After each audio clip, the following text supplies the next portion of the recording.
सभी को जय मसीह की। आप सभी का फिर से बहुत बहुत स्वागत है यीशु की बेटी चैनल के ऊपर। आस रखती हूँ, विश्वास रखती हूँ कि आप सब प्रभु यीशु मसीह की दया से सलामत हैं। और आप सभी को मालूम है कि हम अध्ययन कर रहे हैं बाइबल का, बाइबल टीचिंग हम ले रहे हैं। क्योंकि बहुत सारी मेरी बहनों या भाइयों के सवाल होते हैं कि सिस्टर जी हमें बाइबल पढ़ना सिखाइए, हम कैसे बाइबल को पढ़ें। तो ऐसे मुझे लगता है कि सही बात है कि जब आपके लिए मैं दोपहर को छोटी सी वीडियो दूंगी जिसमें आप एक एक चैप्टर को कवर कर पाएंगे और आपको याद भी रहेगा। क्योंकि बहुत बार ऐसा होता है कि हम बाइबल पढ़ते हैं पर हमें याद नहीं रहता, पर हम दूसरों के द्वारा जब सुनते हैं और मनन करते हैं तो हमें याद रहता है। तो हमने पिछले दिनों में मैंने ऑलरेडी वीडियो डाली है मत्ती के फर्स्ट चैप्टर के ऊपर, जिसमें हमने वंशावली के बारे में जाना था, प्रभु यीशु मसीह के परिवार के बारे में, वंशावली के बारे में जाना था कि कहाँ कहाँ से प्रभु यीशु मसीह की वंशावली आई, और उसमें से 5 स्त्रियां जो वंशावली में नाम थे वो भी हमने जाने। आज हम जानेंगे आगे, इसी चैप्टर में आगे बढ़ेंगे। हम 18 ऐप को पढ़ना शुरू करेंगे, तो वहां से आज ये जो पहला चैप्टर कंप्लीट करेंगे, क्योंकि इससे पढ़ने के बाद हमारा आज का जो पहला जो चैप्टर था मत्ती का वो पूरा कवर हो जाएगा, जिसमें हमने बहुत सारी शिक्षाओं को हासिल किया है और प्रभु के उस भेदों को लिया जो प्रभु हमें देना चाहता है। हालेलुया। तो आइए फिर से हम आगे बढ़ते हैं।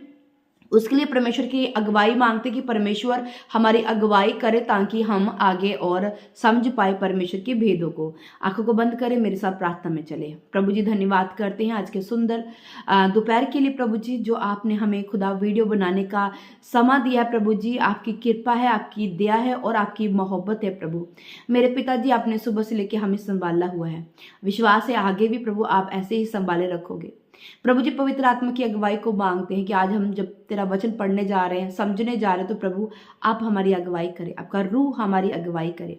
विश्वास है प्रभु जी कि आपने हमारी छोटी सी इस विनती को सुना और कबूल किया। मांगते प्यारे पिता प्रभु यीशु मसीह के सामर्थ्य जिंदा नाम में, आमीन। तो आइए हम पढ़ते हैं आज फिर से मत्ती की इंजील, उसका 1 बाब 18 को हम पढ़ेंगे। तो लिखा है, यीशु मसीह का जन्म इस प्रकार से हुआ कि जब उसकी माता मरियम की मंगनी यूसुफ के साथ हो गई तो उनके इकट्ठा होने से पहले ही पवित्र आत्मा की ओर से गर्भवती पाएगी। हालेलुया। पहले हम 18 को कवर करेंगे। तो यहाँ खुदावन के प्यारे लोगों, आप देखते हैं कि जो मरियम है उसके ऊपर परमेश्वर की योजना प्रकट होती है। हमने वंशावली में पढ़ा था मरियम का जिक्र जो पवित्र कहलाएगी।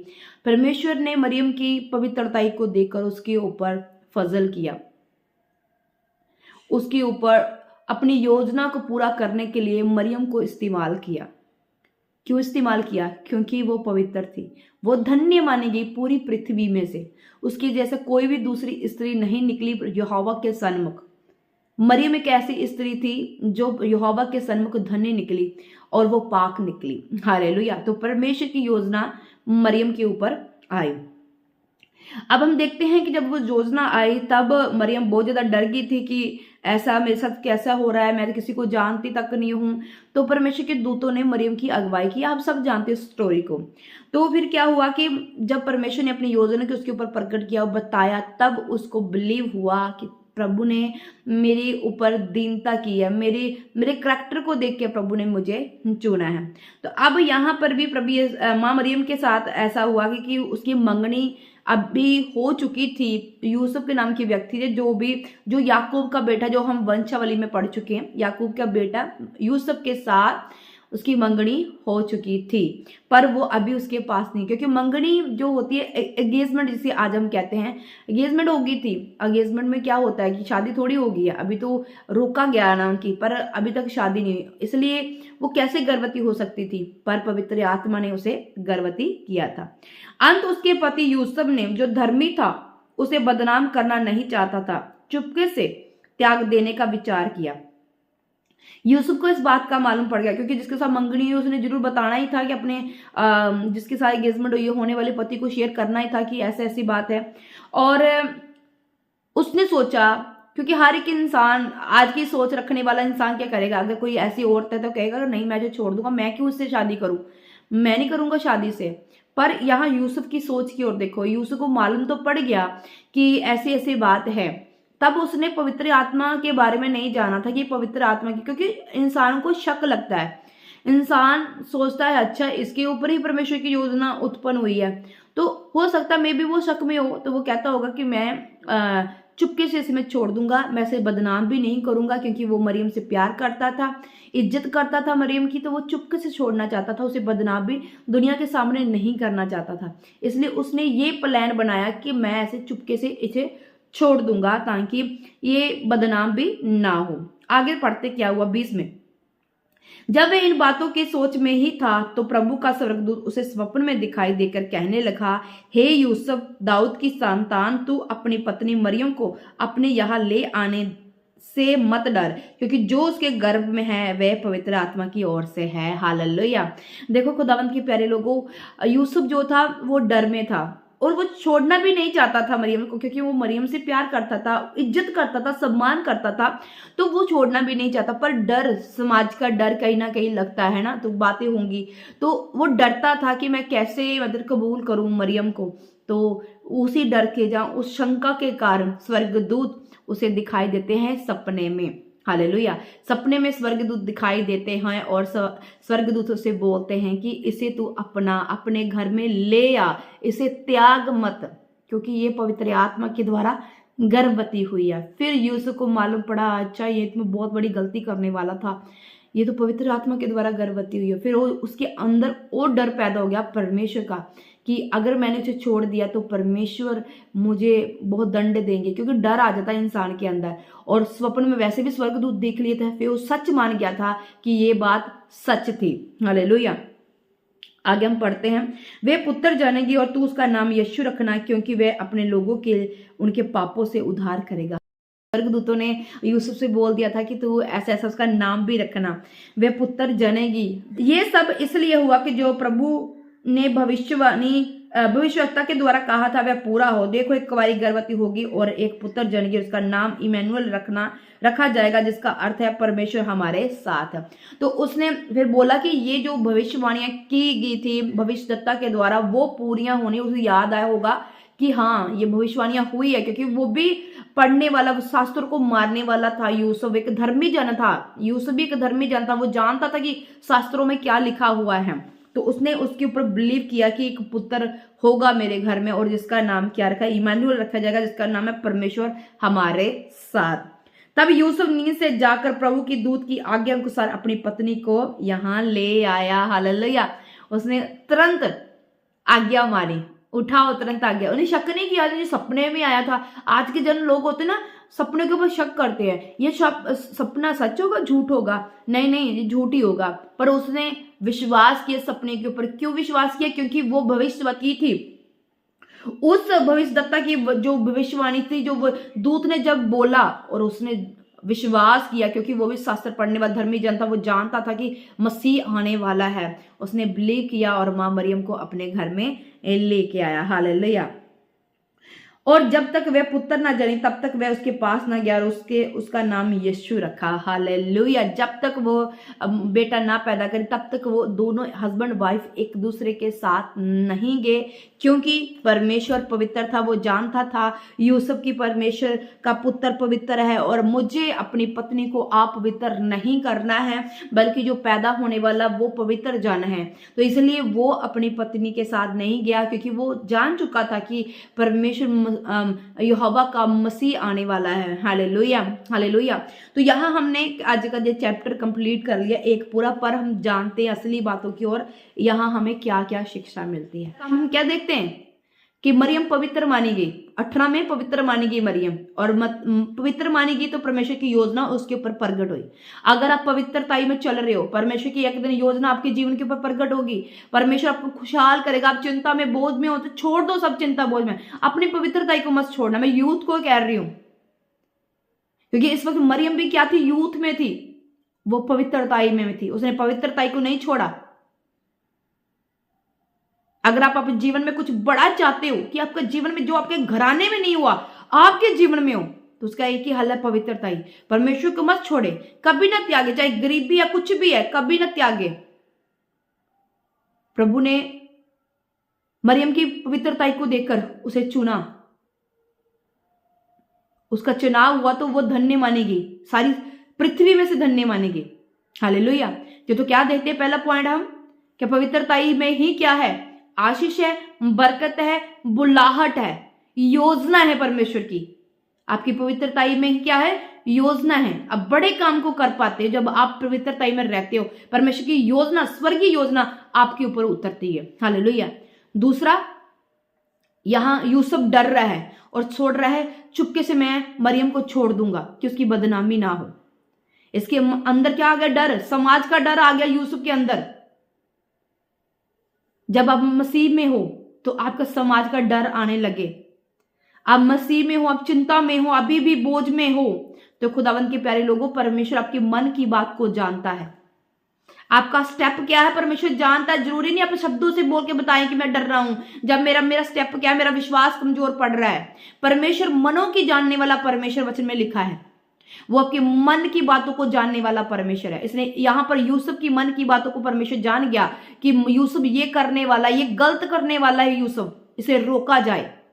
जब आपके मन में विचार तरह तरह के आए ना, तो परमेश्वर आपकी अगुवाई करेगा। आप अगुवाई मांगिए परमेश्वर से कि प्रभु मुझे कुछ समझ में नहीं आ रहा, मेरी अगुवाई करे। यूसुफ की तरह परमेश्वर आपकी अगुवाई करेगा। हालेलुया। आपके डर को वो खत्म करेगा। वो आपके मन की जानने वाला परमेश्वर है। सेकंड मतलब है कि आपके मन की वो जानने वाला परमेश्वर है, वो जानता कि आपका स्टेप क्या होगा। तीसरा नंबर, जब प्रभु जान गया कि इसके मन में अब क्या चल रहा है, ये ऐसा काम करेगा या मरियम को छोड़ देगा, उसने अपनी प्लानिंग को भेज दिया। हालेलुया। जाहिर कर दिया यूसुफ के ऊपर अपनी प्लानिंग को। अपने दूतों को भेजा उसके जीवन में। दूत आए और यूसुफ को सब कुछ स्टोरी सुनाई कि जो मरियम के गर्भ में वो पवित्र आत्मा के द्वारा पैदा होने वाला है और वो पृथ्वी का सृजनहार होगा, पृथ्वी को तारेगा, वो पृथ्वी का मुक्तिदाता वो बनेगा। तब उसे बिलीव हुआ। बिलीव कैसे हुआ? पहला, तीसरा पॉइंट कि जब वो डर रहा था तो परमेश्वर ने क्या, अपने दूतों को भेजा उसे चिन्ह देने के लिए, उसे बताने के लिए। उसे चिन्ह मिला। प्रभु आपके जीवन में चिन्ह भेजता। जब आप संकट में होते प्रभु चिन्ह भेजता है आपके जीवन में, चाहे वो सपने के द्वारा, चाहे बाइबल पढ़ रहे उसके द्वारा, चाहे कोई अचानक से आपको ऐसे लोग मिल जाएंगे जो आपके हित में बोल रहे हैं, जो आपके नुकसान के बारे में बोल रहे हैं, आपको चिन्ह देगा परमेश्वर। यूसुफ को यहां चिन्ह मिला और यूसुफ उस चिन्ह को समझा। हालेलुया। चौथी बात, यहां जो यूसुफ है ना, उस चिन्ह को समझ गया। यूसुफ समझ गया उस चिन्ह को। कैसे समझा? क्योंकि वो शास्त्र को पढ़ने वाला था। वो भी एक धर्मी जन था, वो पढ़ने वाला था। उसने पढ़े थे, वो जो भी पढ़ते उस समय जो मूसा की व्यवस्था थी वो पढ़ते थे। उसे पता था कि भविष्यवाणियां हुई है, भविष्यवाणियां मसीह के लिए की गई कि मसीह आएगा। वो पढ़ने वाला था, जानने वाला था, ज्ञानी था, समझदार था, तो वो समझ पाया इस प्लानिंग जो दूतों ने उसे बताई थी। अगर वो पढ़ने वाला ना होता, धर्मी जन ना होता, व्यवस्था के ऊपर चलने वाला ना होता, तो क्या वो उस सपने के दर्शन को समझ पाता, अर्थ को समझ पाता? कभी नहीं। तो वो समझ पाया। क्यों? क्योंकि वो बाइबल पढ़ने वाला। आज के समय में हमारे पास बाइबल है, तो आज के समय हम बाइबल पढ़ने वाले। उस समय वो शास्त्र, मूसा की व्यवस्था पढ़ने वाले लोग थे, तो उसने पढ़ा हुआ, तभी तो उसे भविष्यवाणी को पता था। अगर आप बाइबल पढ़ेंगे नहीं, आपको कैसे पता चलेगा कि ये सच है या झूठ है? बाइबल पढ़ेंगे तो आपको पता होगा, हाँ वचन में ये लिखा है, सचमुच अब दूत मेरे सपने में आया तो वो इस वचन को बोल के गया, सचमुच ये सही बात है। इसलिए हमें वचन को पढ़ना है। चौथी बात हमें क्या है? वचन का ज्ञान रखना। यूसुफ को ज्ञान था वचनों का, इसलिए वो जान पाया सपने का अर्थ। पांचवा कि परमेश्वर ने यूसुफ का मार्गदर्शन किया। जहां वो भटकने वाला था, जहां वो एक ऐसा काम करने वाला था जो यहोवा की नजर में अच्छा नहीं था, तो परमेश्वर ने उसका मार्गदर्शन किया, उसकी आंखें खोली। हालेलुया। जब आप भटकने वाले होते हो, आपको कुछ भी समझ में नहीं आ रहा है, तो परमेश्वर आपको मार्गदर्शन दिखाता है, चाहे वो वचन के द्वारा, चाहे वो सपने के द्वारा, चाहे किसी दास के द्वारा, वो आपका मार्गदर्शन करवाता है। हालेलुया। हालेलुया। क्या सीखा हमने? बहुत कुछ इन छोटी आयतों में कितना कुछ हमें सीखने को मिला। और जब परमेश्वर ने उसका मार्गदर्शन किया, छेमा पॉइंट क्या है कि उसने, अब 24 में पढ़ो, तो वो जब नींद से जागा, उसने तुरंत फैसला लिया कि मरियम को मैं अपने घर में लेके आऊंगा। उसने फैसला लिया। उसने ये नहीं कहा अच्छा भविष्यवाणी तो सही बात पूरी हुई है पर रहने दो, मैं मरियम को क्यों लाऊं अपने घर में। पर उसने फैसला किया कि ये भविष्यवाणियां पूरी हो चुकी हैं तो मुझे इसके ऊपर काम करना है। भविष्यवाणियां अपने आप कभी पूरी नहीं होती। अभी भविष्यवाणी हुई थी पर अभी तक पूरी नहीं हुई थी। गर्भवती तो हो चुकी थी पर गर्भवती होने के बाद उसे एक सहायक की जरूरत थी, अपने पति की जरूरत थी। तो जो यूसुफ था उस भविष्यवाणी को पूरा करने के लिए उसके साथ खड़ा हुआ। उसने शक नहीं किया, सब कुछ जानकर उसने तुरंत फैसला लिया। आज हम क्या करते हैं, तुरंत फैसला नहीं लेते। जब प्रभु हमें कहता है चिंता न कर, मत डर, पर हम फिर भी चिंता करते हैं, फिर भी हम समाज से डरते हैं, फिर भी हम डरते हैं। प्रभु यीशु मसीह की संतान ये कहने से डरते हैं। जब प्रभु का वचन कहता है कि जब तुम लोगों के सामने समाज में सब में मेरा इकरार करोगे तो स्वर्ग में मैं तेरा इकरार करूंगा। पर आज लोग अपने घरों में इकरार नहीं करते कि मैं यीशु मसीह का फॉलोवर हूं, मैं यीशु मसीह की बेटी या बेटा हूं। पर यहां यूसुफ ने तुरंत फैसला लिया और मरियम को अपने घर में बुलाया। हालेलुया। फिर भविष्यवाणी पूरी हुई। हालेलुया। भविष्यवाणी ऐसे पूरी नहीं होती, उसे पूरी करवाना पड़ता। भविष्यवाणी तो हो गई पर उसके ऊपर काम किसने करना, आपने और हमने। फिर जाके वो भविष्यवाणियां पूरी होती। जब तक आप कर्म नहीं करोगे तब तक फल की इच्छा मत करो। हालेलुया। मेरा विश्वास है जो मैंने आपको समझाने की कोशिश की है आप वो समझ चुके हैं। हमने इस चैप्टर में पूरा देखा है। हमने देखा वंशावली में कौन कौन था और औरतों का वंशावली में नाम आया। हमने डीपली ये सब जाना और आज हमने जाना 18 में कि माँ मरियम क्यों चुनी गई, यूसुफ कैसे डर गया था, वो कैसे उसे दर्शन आया और कैसे उसने फैसला लिया। सब बातें हमने सुनी है इस 1 चैप्टर में मत्ती के। हालेलुया। मेरा विश्वास है कि आप समझ चुके हो अच्छी तरह और 2nd चैप्टर हम कल शुरू करेंगे। विश्वास है कि हम बहुत आगे बढ़ रहे हैं। प्रभु यीशु मसीह के नाम से उसकी गूढ़ी रेवलेशन को हम ले रहे हैं प्रभु यीशु मसीह के सामर्थ्य जिंदा नाम में। आमीन। God bless you. लाइक करें, शेयर करें, सब्सक्राइब करें। जय मसीह की।